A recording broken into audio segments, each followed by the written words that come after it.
ساتھ یاد کرے گا، تو ندامت کے ساتھ یاد کرے گا، میں مغفرت کے ساتھ یاد کروں گا۔ اگر تو میرے در پہ جھک کے اپنے گناہوں پہ نادم ہو کے مجھے پکارے گا، میں مغفرت کے ساتھ یاد کرتے ہوئے تیرے گناہوں کو معاف کر دوں گا۔ ہاں، اللہ بڑا قدردان ہے۔ جب ایک بندہ رب کے در پہ جھک کے نادم ہوتا ہے، ندامت کے آنسوں کا قطرہ بہاتا ہے، اللہ تعالیٰ اس کے تمام گناہوں کو اس آنسوں کے قطروں میں بہا دیتا ہے۔ اگر ہم مغفرت کے ساتھ رب کو، ندامت کے ساتھ رب کو یاد کریں گے تو وہ ذات مجھے مغفرت کے ساتھ یاد کرے گا۔ ہاں، بنی اسرائیل کے ایک شخص تھا جس کا نام تھا کفر۔ صحابہ فرماتے ہیں ہم نے محبوب پیغمبر سے یہ واقعہ مختلف مجالس میں سنا۔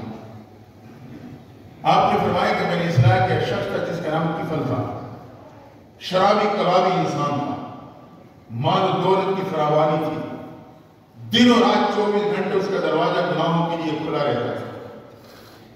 اس بستی میں ایک نوجوان پاکیزہ بچی تھی۔ ضرورت سامنے آئی، پڑوس میں، گھر میں، رشتہ داروں میں انتظام نہ ہو سکا، بامر مجبوری کفر کے پاس آ گئے، صاحب دولت ہے،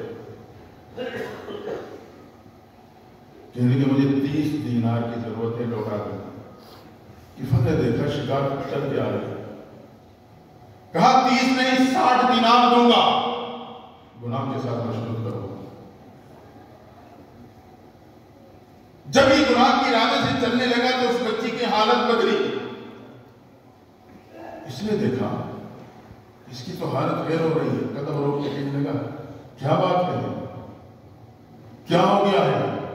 روک کے کہتے میں اپنے رب سے مجھے ڈر لگا۔ تو کفر نے کہا کیا تو نے اس سے پہلے اپنے رب کی ایسی نافرمانی نہیں کی؟ تڑپ کے کہنے لگے خدا کی قسم میرے رب کی ایسی نافرمانی نہیں کی۔ بس یہ جملہ تو اس کے دل پہ چوٹ لگی۔ سوچنے لگا کہ رب کی نافرمانی بھی اس سے پہلے ایسے نہیں کی اور اتنی ڈر رہی ہے، میں تو دن اور رات اس نافرمانی میں پڑا ہوں، مجھے احساس ہی نہیں۔ کہنے لگا کہ 60 دینار بھی لے جا اور یہ بھی سن آئندہ کفر بھی یہ گناہ نہیں کرے گا، توبہ نصیب ہو۔ رات کا ٹائم تھا، بس اس لڑکی کا جانا تھا، دروازہ ہر وقت کھلا رہتا تھا، کنڈی لگا، یقین مسلح پہ بیٹھا ہوگا۔ صبح لوگ بستی میں نکلے۔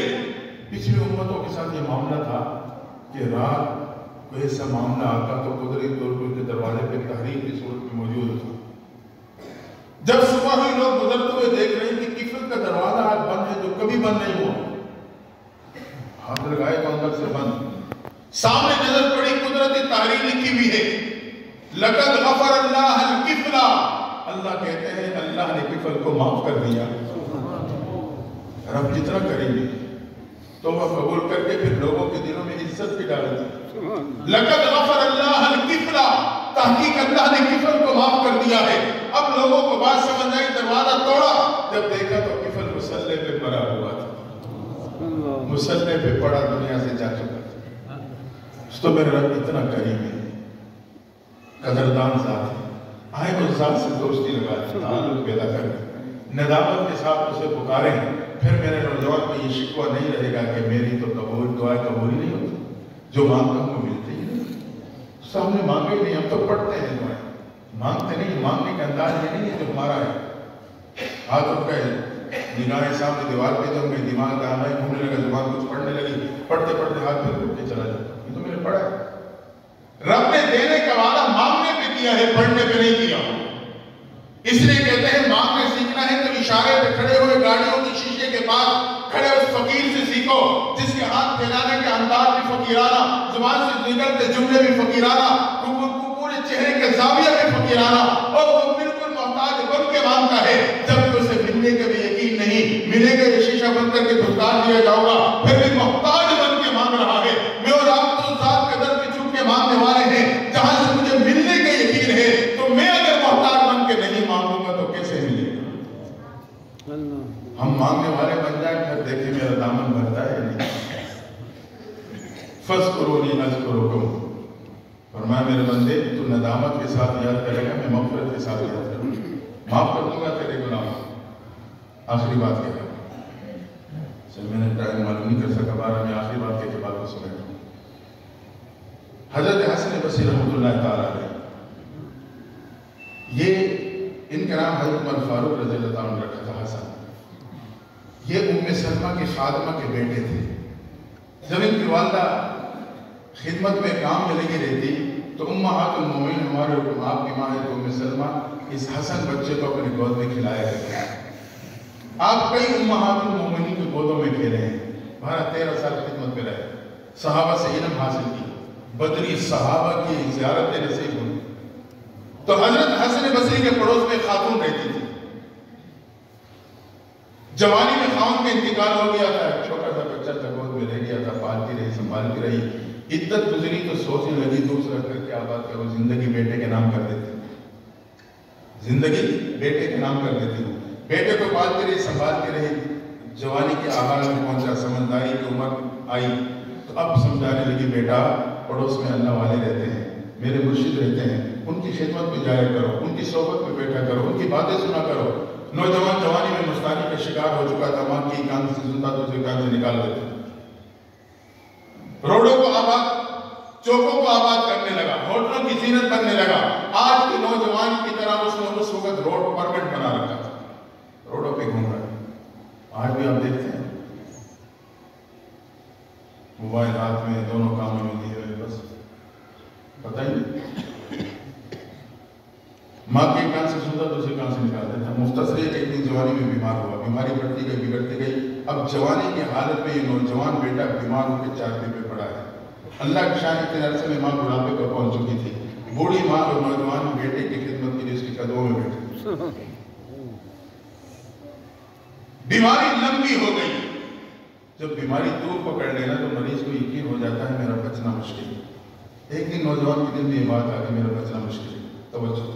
نوجوان نے آنکھیں کھولی، قدموں کی طرف بیٹھے ہوئے بڑھیا ماں کے چہرے پہ ڈالی، دیکھ کے کہنے لگا اماں میری ایک آرزو تو پوری کر دینا۔ ماں تڑپ گئی، بیٹا کون سی آرزو لیے پڑا، بتا تو صحیح، تیرے لیے جی رہی ہوں، میں تیرے سہارے بیٹھی ہوں۔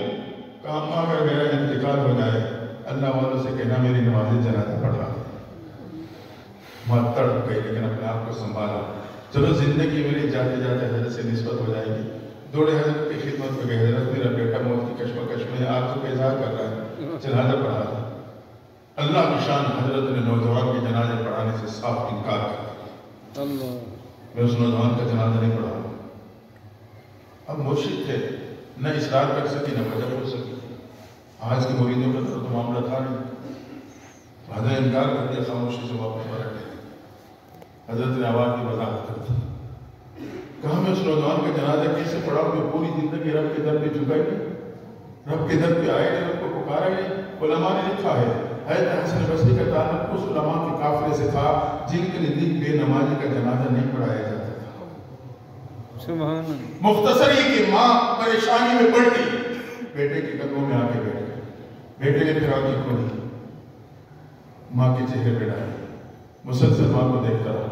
ماں سمجھ گئی، میرے بیٹے کے خاموش نگاہیں میرے سے کس سوال کا جواب مانگ رہی ہے۔ سوچنے لگی سے بتاؤں تو کیا بتاؤں، بتاؤں تو کیسے بتاؤں۔ دل میں تڑپتی رہی، مگر بیٹے کا مسلسل دیکھنا بھی ماں سے برداشت نہ ہوا۔ آخرکار دل پہ ہاتھ رکھ کے کہنے لگی بیٹا اللہ والوں نے تیرے جنازہ پڑھانے سے انکار کر دیا۔ سننا تھا نوجوان پہ چوٹ لگی، ایک ٹھنڈی آہ بھری، کچھ خاموشی میں گیا، ندامت کے آنسو بہنے لگے۔ ماں ایک بار پھر تڑپی لیکن چند دنوں میں بعد اسے پھر آنکھیں کھولی، ماں کو دیکھ کے کہنے لگا اماں یہ دن میں اتنا برا ہوں، اتنا برا ہوں، اللہ والا نے میرے جنازہ پڑھانے سے انکار کر دیا ہے، اماں پھر تو ہی میرے پہ ایک احسان کر دینا۔ بیٹا کیا احسان؟ کہا جب میرا انتقال ہو جائے میرے پاؤں میں رسی باندھ دینا، بستی کے قریب گھسیٹتے چلے جانا، جہاں بستی والے گندگی ڈالتے ہیں وہاں جا کے مجھے بھی ڈال دینا۔ میں نے تو توبہ نہیں کی لیکن میرے دوست جب میرے انجام کو دیکھیں گے انہیں توبہ نصیب ہو جائے گی۔ ماں سن رہی ہے، تڑپ رہی ہے، سن رہی ہے، تڑپ رہی ہے۔ مختصر کسی کشمکش میں چند لمحے بعد نوجوان کا انتقال ہو گیا،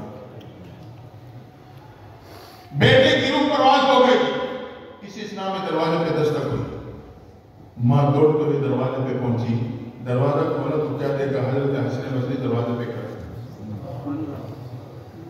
حضرت کیسے تشریف لائے؟ کہا تیرے بیٹے کا جنازہ پڑھانے آیا۔ حضرت معاملہ کیا ہے؟ میرے بیٹے کے انتقال ابھی ہوا، گھر میں میرے ساتھ کوئی ہے نہیں، میں نے کسی کو اطلاع نہیں کی، آپ کو خبر کیسے ہو گئی؟ پھر آپ انکار فرما چکے تھے، وقت سے پہلے ہی تشریف لے آئے۔ حضرت کے آنکھوں سے بھی آنسو۔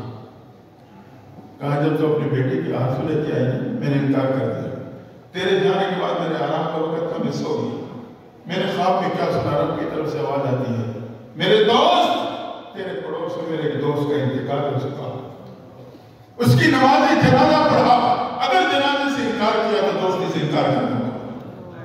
یہ سننا کا تڑپتا ہوتا ہوں، دوڑتے ہوئے تیرے دروازے پہ نوجوان کے جنازے کے انتظار میں کھڑا ہوں۔ دوستو میرا اور آپ کا یقین ہے رب چاہے تو صبح کو شام پہ بدل دے، وہ چاہے تو شام کو صبح پہ بدل دے، رب چاہے تو دن کو رات پہ بدل دے، وہ چاہے تو رات کو دن پہ بدل دے، رب چاہے تو گرمی کو سردی پہ بدل دے، وہ چاہے تو سردی کو گرمی پہ بدل دے، رب چاہے تو گناہوں کو نیکیوں میں تبدیل کر دے۔ اولئک یبدل اللہ سیئاتہم حسنات، یہ وہ لوگ ہیں جن کے گناہوں کو اللہ نیکیوں پہ بدل دیتا ہے۔ نوجوانی کے وہ ندامت بھرے آنسو تھے، اللہ نے تمام گناہوں کو نیکیوں پہ بدل کے دوستی میں شامل کر دیا۔ میرا رب اتنا کریم ہے، آئے اور ذات سے جڑ جائیں، صلح کر لیں، سچی پکی توبہ کر لیں، میری دنیا بھی بن جائے گی، آخرت بھی بن جائے گی۔ فَاذْكُرُونِي أَذْكُرُكُمْ، اللہ کو یاد کرنے والے بنے، اللہ مجھے اور آپ کو یاد رکھے گا۔ دعا ہے اللہ تعالیٰ ہم سب کو عمل کی توفیق عطا فرمائے، ذکر کرنے کی اور اس کے اہتمام کی توفیق نصیب فرما دے۔ وآخر دعوانا الحمدللہ رب العالمین۔